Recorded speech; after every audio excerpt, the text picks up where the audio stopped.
আমি তো আমার পরিচয় এখানে আসিনি। আমি জাবিরের মা হিসেবে এসেছি।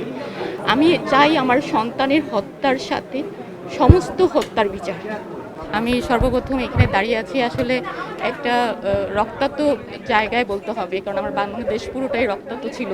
এখনও আমি মনে করি এই রক্তাক্ত প্রান্তরেই আমরা সবাই এখন বাস করছি।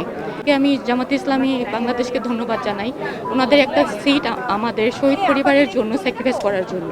আমরা যারা শহীদ পরিবারের মারা আছি, মনে পড়ে না এমন কোনো মুহূর্ত নাই। আমরা আসলে বিক্ষত হৃদয়ে বসবাস করছি, মানে আমরা আছি বেঁচে থাকার জন্য আছি। এই মুহূর্তে এসেও মনে পড়ছে, অবশ্যই মনে পড়ছে, কারণ আমি তো আমার পরিচয় এখানে আসিনি। আমি জাবিরের মা হিসেবে এসেছি। আমি আপনাদের হয়তো আরেকটা প্রশ্ন থাকতে পারে, আমি তাহলে দেশের জন্য কি করতে পারি। আমি চাই আমার সন্তানের হত্যার সাথে সমস্ত হত্যার বিচার।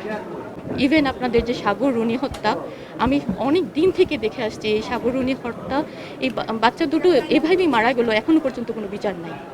আমি ওনাদেরও হত্যার বিচার চাই। জুলাই সনদ এবং গণভোট এটা তো অঙ্গাঙ্গিভাবে জড়িত। আমি গণভোট এবং জুলাই সনদের বাস্তবায়নে আমার ভূমিকা যতটুকু থাকা উচিত সর্বোচ্চটা দিব ইনশাল্লাহ। আমি অবশ্যই আমার বাচ্চাদের হত্যার বিচার চাই। জুলাইকে ধারণ করার ব্যাপার, যেহেতু ওনারা যদি ধারণ করতো তাহলে হয়তো দিত।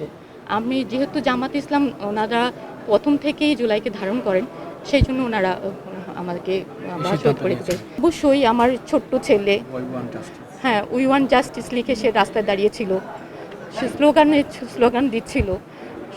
সো এটা অবশ্যই তার মনে রাখার মতো।